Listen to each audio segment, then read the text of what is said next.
¿Qué tal, amigos? Bienvenidos de nuevo a Redescubriendo Nuestros Orígenes. Estamos aquí otra vez, una podcast más con nuestro amigo, nuestro doctor preferido, Miquel Pérez Sánchez Pla. Hola, ¿qué tal, Miguel? ¿Cómo estás? ¿Qué tal? Buenos días, ¿qué tal? Bueno, aquí estamos para tratar hoy un tema que se las trae, ¿eh? Yo siempre digo, me corrige si me equivoco, que esto es como, dentro del libro, recuerdo que fue como un poco un punto de inflexión, y no es casualidad. Sin duda. No es casualidad que esté justo en Ecuador, ¿no? del libro, porque hablaremos de la gematría, del código secreto y también de algunos conocimientos científicos que vamos a ir encontrando, pero sobre todo de la gematría. Antes que nada, vamos al grano. ¿Qué es eso que siempre comentas, siempre lo dices, que los números de la Gran Pirámide hablan? ¿Qué es la gematría y sobre todo cómo funciona? Mira, voy a empezar con una cita de Ortega y Gasset, que es con la que empieza el capítulo 5, el código secreto, que dice: la ciencia consiste en sustituir el saber que parecía seguro por una teoría, o sea, por algo problemático. Bueno, problemático sobre todo porque rompe los esquemas. Pero vamos a ver, ¿qué es la gematría? La gematría no es un invento mío, aunque en algún momento me parecía que lo hubiera inventado o que lo hubiera reinterpretado. Bien, la gematría existe desde muy antiguo. Forma parte de la cábala racional hebrea, de la cábala numérica, de la cábala matemática, de la cábala científica. Vamos a ver. Y también se produce en la lengua griega. Curiosamente, en la Gran Pirámide y en Giza, la encontramos a través de la lengua griega. ¿En qué consiste? Los griegos y los hebreos no tenían la numeración arábiga, que como sabemos es posterior. Entonces lo que hacían era designar los números con una letra seguida de un apóstrofe. De tal manera que el número 1 era el alfa seguido de un apóstrofe, el número 10 era la iota seguido de un apóstrofe, el número 100 era la rho seguida de un apóstrofe y el último, el número 800, era la omega seguida de un apóstrofe. Entre el alfa y la omega va del 1 al 800. Bien, si nosotros sustituimos en las palabras las letras por sus valores y los sumamos, obtenemos un valor de palabra. Desde este punto de vista, como los pitagóricos consideraban los números con independencia de la unidad de medida que determinaban, podemos interpretar que nos dice, entre comillas, las medidas de la Gran Pirámide. Por poner un ejemplo, la palabra montaña corresponde al número 440 y la base de la Gran Pirámide mide 440 codos reales. Y evidentemente la Gran Pirámide es una montaña a pequeña escala, pero es una montaña. Ese es un ejemplo, digamos, elemental, pero lo que sí que no es una hipótesis, porque se repite una y otra vez, es la presencia sistemática de la gematría en la Gran Pirámide, que nos permite hablar una y otra vez y que nos está transmitiendo un mensaje que va muchísimo más allá de sus conocimientos matemáticos, geométricos, astronómicos y geodésicos, que le pone palabras a sus números. Ya en los capítulos anteriores, cuando hablábamos de los conocimientos matemáticos, geométricos, etcétera, que se avanzan en mucho a lo que imaginábamos, ya te supone un choque importante sobre todo para la educación que hemos recibido y la narrativa que atribuimos al antiguo Egipto dentro de nuestra historia como especie, ¿no? Como civilización, sobre todo. Pero realmente eso ya es otro nivel, porque se puede encriptar información a través de las medidas, a través de los números, y que nos puede transmitir información además concreta. Sí. No es que sepamos, evidentemente, que ya sorprende de por sí que cómo utilizaban el número pi, el número phi, y como hemos venido explicando en otros videopodcasts, es que esto ya trasciende a otro nivel, Miguel. Sí, sí. Es decir, trasciende, se pasa de las matemáticas al relato. Exacto. Es decir, un relato que tiene algo de literario incluso, ¿no? Porque en muchas ocasiones nos encontramos que las palabras están encadenadas. Por ejemplo, el caso de la esfinge. El caso de la esfinge es paradigmático. La frase león, gran león o corazón de león sale una y otra y otra y otra vez asociada a las medidas de la esfinge. Con lo cual nos están explicando que en origen, cosa que ya he anticipado en otros podcasts, era un león, por si teníamos alguna duda. Voy a poner un ejemplo. La medida de la esfinge la puedes dividir en dos partes. Prácticamente la puedes dividir a la altura del eje del cuello que soporta la cabeza del faraón, y de allí hasta la cola estamos hablando de 88,5 codos reales desde la cola hasta el eje del cuello, y de 88,5 pies áticos desde el eje del cuello hasta el final. ¿Y sabes qué quiere decir 885? León. La palabra león es el número 885. También quiero que, para que quede claro, para evitar sobre todo suspicacias, me gustaría que explicases un poco entonces más en detalle sobre la mecánica, porque también hay un tema de valores reducidos, ¿no? De diferentes maneras de sacar los valores de cada palabra, ¿no, sí. Miquel? A ver, de lo que hemos hablado hasta ahora es del valor nominal, el valor del nombre. Hay un segundo valor, que es el valor ordinal, que se estructura a partir de la posición de las letras en el alfabeto, entre la letra 1 y la letra 24.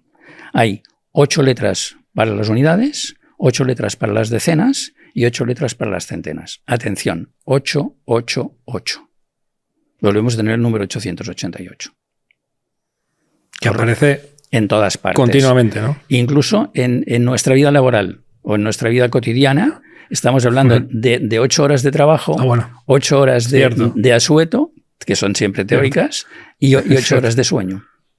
Y tenemos el día distribuido en 24 horas. Es decir, el 888 es una constante que ha llegado hasta nuestros días, y además es una constante que incluso ha llegado desde el punto de vista religioso. Eso lo veremos mucho más adelante.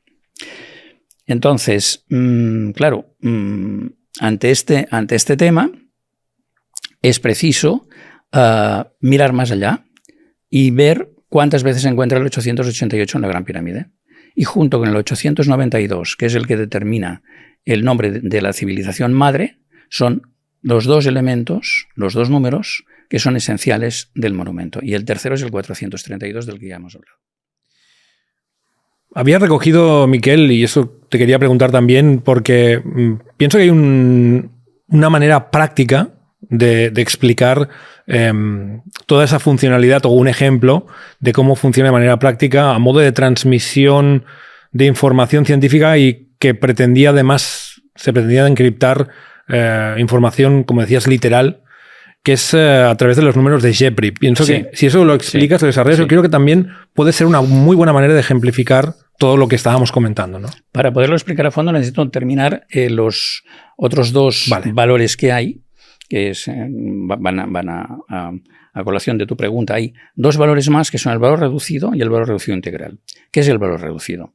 Tomamos el valor nominal y, por ejemplo, tomamos la letra iota, que vale 100. Pues el valor reducido es 1. Sacamos los ceros.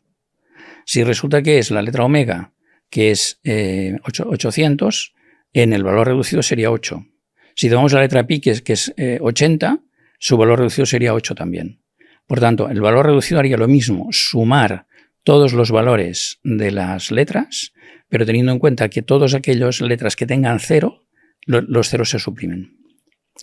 Y después hay el valor reducido integral. Imagínate que el valor reducido es 53, pues tienes que sumar las dos cifras, 5 más 3, 8. Con lo cual tendríamos 4 valores. Valor nominal, que es el que te da un valor para cada una de las letras.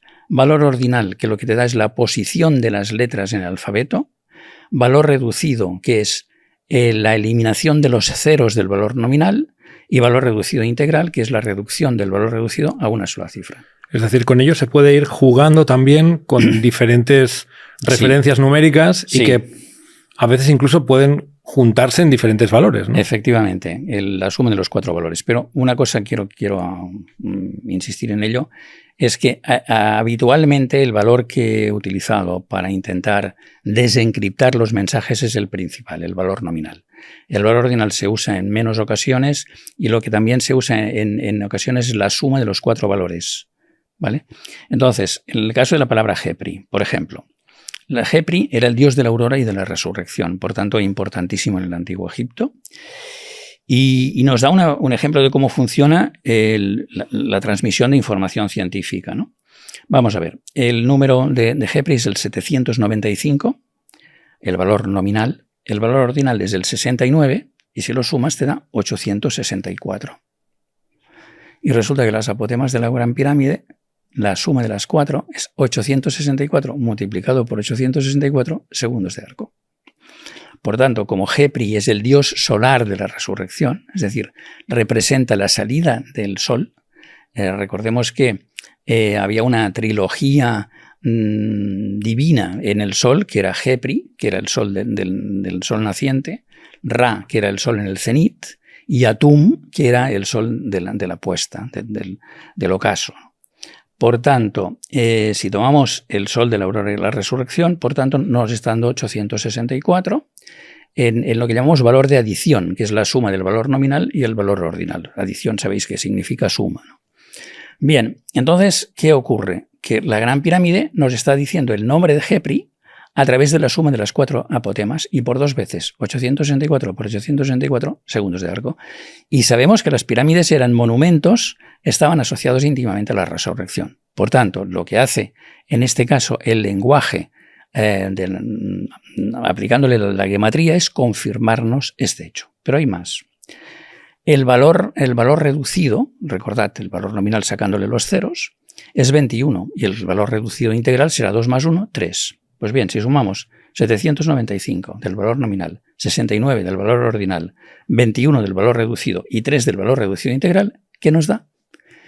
El número clave de la civilización egipcia, el 888. Nos están diciendo implícitamente que el número 888 es un dios de la resurrección. Es un dios creador asociado a la resurrección.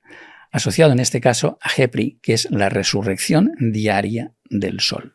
Además, da como una superposición de información, es decir, claro, por un lado tenemos el valor de Jepri, pero también de ahí sacamos otro valor numérico que nos indica el dios todo.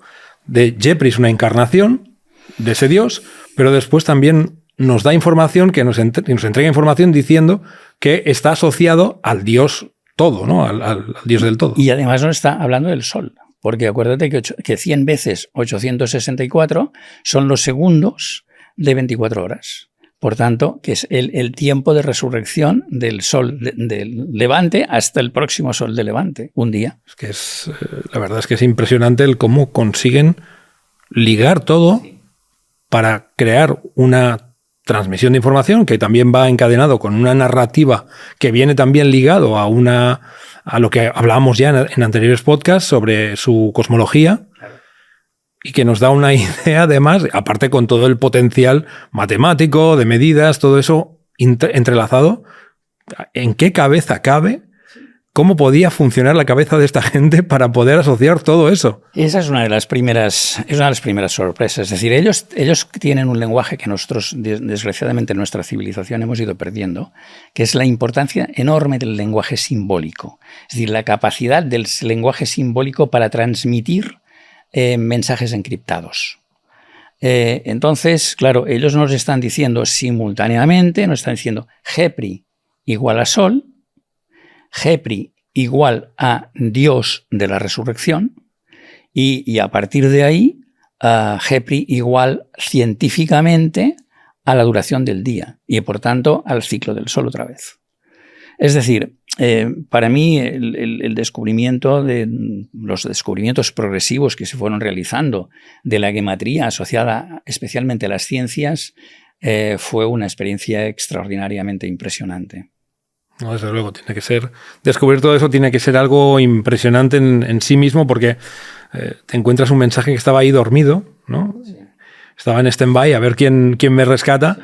Y sí que es verdad que hemos encontrado, Miquel, numerosas asociaciones con la cultura griega.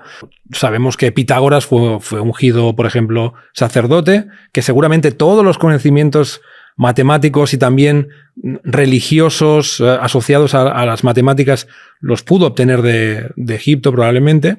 Y también está la referencia, por ejemplo, de Platón con Solón, que es su antepasado, que fue quien le explicó el antiguo mito de la destrucción. En su visita a Egipto, un sacerdote le explicó en el mural de un templo que ya no existe en el Delta, creo que estaba. Ahí él explica pues toda la narrativa previa a la civilización de la que venían en principio los antiguos egipcios. Es decir, siempre el mundo griego está en contacto, parece, ¿no? Sí. Con el mundo egipcio. A ver, esto es un tema importantísimo. Una de las cosas que vi clarísimamente es que necesitaba un catedrático de griego en mi tesis doctoral, en el tribunal de tesis doctoral, y fui a buscar el que consideraba que era el más brillante de los especialistas en griego en España. Es Carlos Miralles, desgraciadamente murió. Carlos Miralles ha sido multipremiado desde sus investigaciones, es Premio Nacional de Literatura, era poeta. Y cuando le entregué la tesis a Carlos, le dije, mira, quiero conocer tu punto de vista. Y yo le conocía de años atrás porque había presentado mi libro Helena Amada en la Universidad de Barcelona, en la cátedra de griego, porque era un libro que había sido escrito en hexámetros homéricos, reinterpretados por Carlos Riba mediante un hexámetro y un pentámetro, mediante los llamados dísticos y elegíacos, y recité en la cátedra el libro, y conocía a Carlos de entonces, ¿no? Y le pregunté, oye, mira, ¿quieres entrar en la tesis? Dicen, déjamela leer en el tribunal de tesis. Y cuando terminó la lectura, le dije, ¿qué opinas? Me dijo, no sé cómo, pero funciona. Y evidentemente estuvo en el tribunal de tesis y el resultado fue un sobresaliente cum laude. Y Carlas, la reflexión de él me llegó hondo, porque hay muchas cosas que no sabemos. Precisamente por eso empecé con la cita de Ortega y Gasset, que la ciencia consiste en sustituir el saber que parecía seguro por una teoría, o sea, por algo problemático. No me he separado, no he esquivado el problema en ningún momento, sino que lo he afrontado porque creía que era absolutamente esencial para poder avanzar en el proceso de investigación. Dicho esto, el segundo tema que planteabas, la relación Grecia-Egipto. Las casas de la ciencia egipcias, donde se formaban los sacerdotes y la clase dirigente, es decir, la aristocracia, los faraones, fueron frecuentadas de manera muy insistente por todos los sabios griegos. De tal manera que el teorema de Pitágoras está clarísimamente en la Gran Pirámide, pero también en la estructura interna de Giza, como comenté días atrás, y que responde a un plan de ordenación urbanístico, ¿no? Yo diría que es la primera muestra que tenemos de urbanismo, en este caso funerario, aplicado al territorio, ¿no? Con las 3 pirámides y la Esfinge. Entonces, claro, el hecho de esta dependencia tan importante de los sabios griegos de Egipto nos facilitó la transmisión de su sabiduría. Es decir, como muy bien has apuntado, Pitágoras estuvo 20 años en Egipto y fue ungido sacerdote. Ello significa que parte de la sabiduría que encontramos en la Gran Pirámide nos ha llegado gracias a los sabios griegos, empezando por los sabios jónicos y continuando después hasta el siglo III y IV antes de Cristo. Ahí tendríamos ya una correlación más o menos establecida, claro, pero muy posterior, evidentemente. Y nos plantea pues el hecho de que a lo mejor tendríamos que replantear lo que sabemos o la narrativa que tenemos establecida como fija. Es curioso porque esto ya lo digo a título personal, con algunas áreas del conocimiento humano, de la ciencia, parece que no hay tanta resistencia al cambio. Por ejemplo, lo vemos continuamente con la física, por ejemplo, el James Webb, que está redefiniendo ahora mismo los límites de la física. Cuando los científicos reciben la información del James Webb, la asumen como un cambio, claro, y la integran dentro de nuevas teorías o replantearse lo que ya se sabía. ¿Por qué crees, Miquel, que en algunas áreas del conocimiento humano hay una cierta resistencia y en otras no? Como ponía el ejemplo este. todo lo que sea prueba matemática, yo creo que a la larga tiene que ser aceptado porque es indestructible.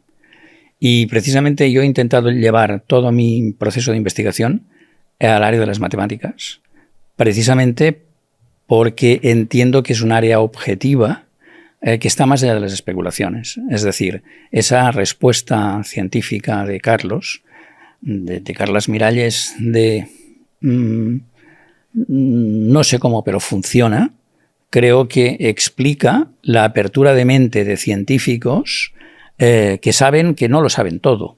Es decir, al revés, en todos los años de investigación que llevo, que son ya 2 décadas, cada día me estoy encontrando con sorpresas y tengo que redefinir temas que creía que estaban cerrados.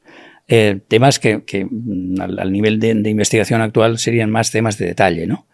Pero que te llevan sorpresas importantes. Por ejemplo, esta que te explicaba de la Esfinge hace un momento.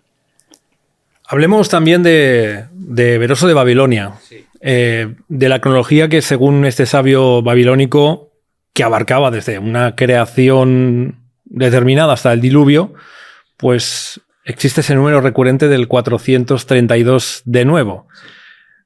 Da la sensación más que un número concreto de años o un número, una referencia concreta numérica, podría ser simbólico. ¿Qué crees que podría simbolizar? Bueno, en principio yo creía esto, pero me ayudó muchísimo. Beroso de Babilonia determinó que el tiempo que iba desde la creación del mundo hasta el diluvio eran 432.000 años.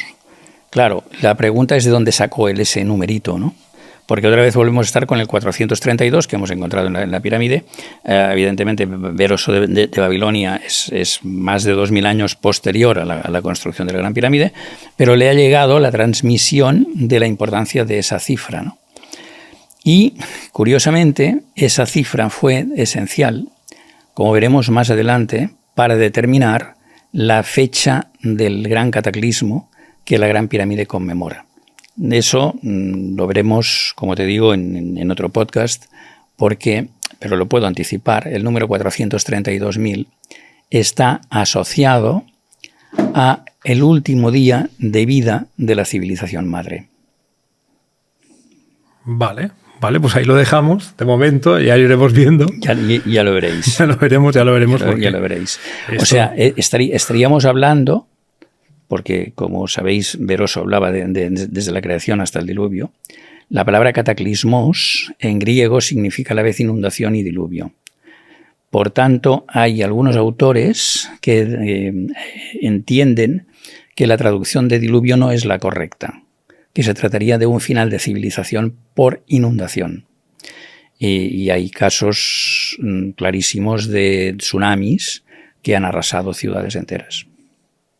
Pues lo iremos viendo esto porque ya estamos apuntando más hacia adelante y ahora creo que estamos en condición, con lo que hemos visto, de sacar una pequeña conclusión, visto esto, ¿no? Tú en el libro ya te preguntas si pudo existir una civilización científica previa. Aquí ya entramos vamos, al fondo del pastel. Bien, por ejemplo, el número 432.000 es otra prueba de esa posible existencia y de un conocimiento muy avanzado en la antigüedad. Concretamente, 432.000 meses lunares es un número exacto de días, pequeñito. 12.757.214, pero es absolutamente exacto. Tenemos que también el 432 es un número... 000. 432.000. Es un número científico también. Es un número científico. Entonces, claro, si vas comparando los números hallados en la Gran Pirámide con el ciclo de la Luna, por ejemplo, te encuentras con sorpresas enormes, como que las caras de la pirámide, que sabes que eran triangulares, pero tenían el eje central ligeramente metido hacia el interior, ¿no? Esas caras, las superficies, están asociadas al ciclo de la Luna y nos permiten determinar tanto las caras, o sea, las caras, las superficies de ellas con total exactitud, que conocían el ciclo lunar con una precisión asombrosa. Tanto es así que de la superficie de la Gran Pirámide, 314.159, que son 100.000 veces el número pi, se termina por deducir una cifra igual que son 23.500, vamos a ver, 23.500 lunas, que resulta ser igual a 1.900 años. Y eso es el ciclo de Metón, 235 meses lunares igual a 19 años. Y eso se deduce de la relación entre 314.159 y 23.500. Pero el ciclo de Metón se descubre mucho más tarde. Mucho más tarde. Que eso lo que te explica es que estaba implícitamente incluido en la superficie de la pirámide. ¡Wow! Tremendo, ¿eh? Sí, la verdad es que es algo así como bastante sorprendente, sí. Sí, sí. Y además de datos astronómicos, matemáticos, como hemos ido ya explicando, encuentras datos que se puedan relacionar con otras medidas como el metro, por ejemplo. Bueno, ya lo hemos comentado un poco, pero ese intercambio continuo de ser capaces de intercambiar, digamos, las medidas de referencia de la pirámide, de codos reales a metros. Has hablado de estadios también. Sí. Son capaces de interrelacionar diferentes tipos de medidas. ¿Cómo son capaces de hacer eso? Claro, eso es lo extraño. Mira, por ejemplo, es que quería profundizar en este tema porque quedó un poco como colgado, ¿no? La superficie de la Gran Pirámide, de 100.000 veces el número pi, estaba relacionado con ciclos temporales lunisolares. Por ejemplo, 314.159 rotaciones de la Luna equivalen a 23.500 años. Y 314.159 meses lunares corresponden a 25.400 años. Fíjate que son números que son múltiplos de 100. ¿Qué diferencia hay entre la rotación de la Luna y el ciclo y los meses lunares? Los meses lunares es el tiempo que transcurre vista desde la Tierra entre un plenilunio y otro plenilunio, por ejemplo. Y en cambio, el eje el giro de la Luna da una vuelta completa en un tiempo un par de días inferior. Y eso es porque, claro, como la Luna se desplaza al mismo tiempo que la Tierra, al cambiar nuestro punto de vista vemos un poquito más de un giro lunar, ¿no? Por eso se diferencia el mes lunar de la rotación lunar. Pues muy bien. Si, por ejemplo, tomamos los años obtenidos con meses lunares y rotaciones de la Luna, representa que 23.500, que antes eran años, ahora los transformamos en meses lunares, son 1.900 años. Es decir, cambiando la unidad de medida y utilizando el número en abstracto, nos damos cuenta de que estos 23.500 meses lunares y 1.900 años, al sacarle los dos ceros, tenemos el ciclo de Metón. 235 meses lunares igual a 19 años. Pero claro, el ciclo de Metón es del siglo V, es de la era de Pericles. Era el astrónomo de la Grecia de Pericles. Y eso es 2000 años posterior. Por tanto, una vez más, los sabios egipcios se anticipan en 2000 años al conocimiento. Y no nos lo dejan por escrito, pero sí que lo podemos perfectamente interpretar a partir de la equivalencia entre los números que nos ofrecen. Es decir, está ahí para que quien tenga la capacidad para verlo, quien tenga la capacidad para darse cuenta de ello, lo acabe interpretando. Es decir, pero es una manera muy inteligente también de que perviva el conocimiento, porque evidentemente, bueno, tenemos los casos de la librería de Alejandría o, por ejemplo, cuando en el Nuevo Mundo llegan las invasiones españolas, queman la mayoría de códices mayas, aztecas, y se pierde mucho conocimiento, pero una manera de preservarlo es así. Así perdura mucho más. En la arquitectura. En la arquitectura, eso es. O sea, es decirte, claro, ¿cuál era la clave? La clave esencial era poder redefinir la forma original de la arquitectura. Es decir, si no se hubiera producido la reconstrucción exacta del monumento, todas esas interpretaciones se hubieran perdido. Pero claro, ellos ya nos daban códigos importantes y el primero de ellos era la altura del zócalo para que supiéramos qué unidad de medida utilizaron.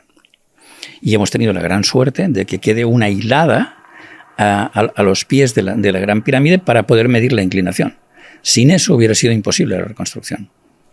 Bueno, habéis visto que Miquel consultaba este libro fantástico para ser exacto con el tema de los ciclos de Metón. Recordad que podéis entrar en nuestra web en antiguoegipto21.com y ahí lo podéis adquirir, y recordar también que podéis dejar comentarios en info@antiguoegipto21. Miquel os los contestará, nosotros también estaremos ahí y sobre todo en la caja de comentarios también podéis interactuar y preguntarnos lo que queráis, que seguro que tenéis un montón de preguntas. Yo las sigo teniendo a pesar de que me he leído el libro, porque la verdad es que el tipo de información que Miquel ha conseguido desentrañar es espectacular.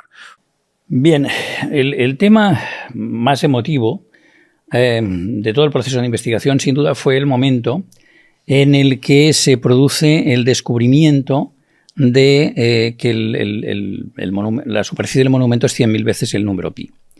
Ese inicialmente comportó incredulidad y después de todas las comprobaciones vi que eso era absolutamente exacto. Y a partir de ahí hay un segundo, lógicamente, hay un momento de euforia, ¿no? Porque no te esperas un mensaje de esas características por parte del monumento. Y a partir del momento en el que me doy cuenta que faltan miles de años para que las matemáticas lleguen a ese nivel, pues lo podéis imaginar lo que representa para mí, ¿no?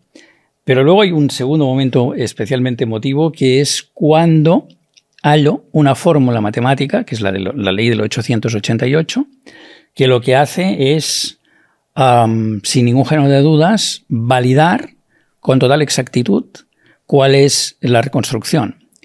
Porque me explicaré. Vamos a ver. ¿Qué es la ley del 888? Os preguntaréis, ¿no? Pues resulta que calculé el perímetro, la superficie y el volumen, expresados todos ellos en números enteros, en codos reales y en metros, porque vi que el metro había aparecido en la Gran Pirámide. Y me di cuenta de que al sumar perímetro, superficie y volumen, en codos reales y en metros, me daban unas cifras que me llamaron la atención. ¿Por qué sumé codos reales lineales, cuadrados y cúbicos? Porque es la teoría de conjuntos. Es muy elemental, es decir, es como si en una cesta tú tienes manzanas, peras y plátanos. Tú dices que suman tantas frutas. Pues de la misma manera lo hice. Entonces me encontré que aparecía en los codos reales el número 1830 y detrás había el número 1722, y 1830 es un número asociado al producto de las 4 proporciones principales. Y me dije, me están diciendo algo. Y se me ocurrió cortar el número por la mitad, 4 cifras y 4 cifras, y al sumarlas me dio un múltiplo de 888. Pero es que al hacerlo en metros también me dio otro múltiplo de 888. Y como me salía una matriz de 3 por 2, sumé codos reales y metros, y también la suma de la suma me daba otra vez otro múltiplo de 888. Eso significa que si en los 8.388 codos reales que medía, que además es el correspondiente a 4.392 metros de perímetro, hubiera tenido un solo metro de diferencia o un solo codo real de diferencia, eso no se cumplía. Claro, de hecho me pareció un absoluto milagro, porque nunca me hubiera imaginado que ni este ni otro monumento pudiera contener una ley que a la vez confirmase la reconstrucción exacta. Es decir, y eso lo que hacía era a clarificar sin ninguna duda de que para sus constructores este monumento era un monumento destinado a traspasar el espacio-tiempo para transmitirnos una cantidad de información científica excepcional. Claro, ante un panorama de estas características recorrí a algunos matemáticos de mi entorno y gente además muy, digamos, de una gran profesionalidad, muy cualificada, pero claro, las especialidades, como en cualquier otra profesión, son distintas. Y aún no he encontrado un matemático que me sepa explicar cómo lo hicieron para establecer esta ley. Y la verdad es que todos los intentos que he hecho pues, han resultado baldíos, ¿no? Por tanto, nos hallamos, por un lado, con un monumento que nos dice 100.000 veces el número pi, anticipándose 4.000 años a la definición del número pi, y por otro nos encontramos un monumento que además de darnos en la unidad de medida en su zócalo, nos está dando una fórmula matemática para que 4.500 años más tarde validemos que se ha conseguido la reconstrucción exacta del modelo original y de que podemos estudiar todos los mensajes que hay encriptados en él, tanto desde el punto de vista de la ciencia como desde el punto de vista de la geometría. Y además, Miquel, sale en todo. Quiero decir, es una ley autocomprobable de la propia validez del monumento. Es decir, cualquier medida que tú compruebas siempre viene validada por eso. Claro, es que... Para que yo lo entienda, ¿eh? Es que, vuelvo a insistir, si me hubiera equivocado por ejemplo, en la medida de la esfera, pues ya no hubiera dado esta ley. Pero es que yo no la busqué, me la encontré por curiosidad, por casualidad. Es decir, elaborando la combinación de perímetro, superficie y volumen, y sabiendo que ellos trabajaban con los números como entidades abstractas, me dio por sumarlos, y cuando encontré el número 1830 dije, a ver qué pasa aquí. Claro, cuando vi que por 3 veces salían múltiplos de 888, me dije, esto es casi un milagro matemático. No puede ser casualidad. Pero es que además es otro milagro el hecho de haberla podido reconstruir con total exactitud. Dices que en su día hablaste con matemáticos. Sí. ¿Ellos te hablaron de porcentajes, de probabilidad? No, es que es infinita. O sea, es cero, porque ya te digo, imagínate, en la reconstrucción de la superficie, la superficie estaríamos hablando de 81, vamos a ver, un momentito, o sea, los 314.159 codos reales cuadrados corresponden a 86.131 metros cuadrados. Es decir, estamos hablando de que la superficie de la Gran Pirámide, la superficie vista, es de 8,6 hectáreas. Es un disparate.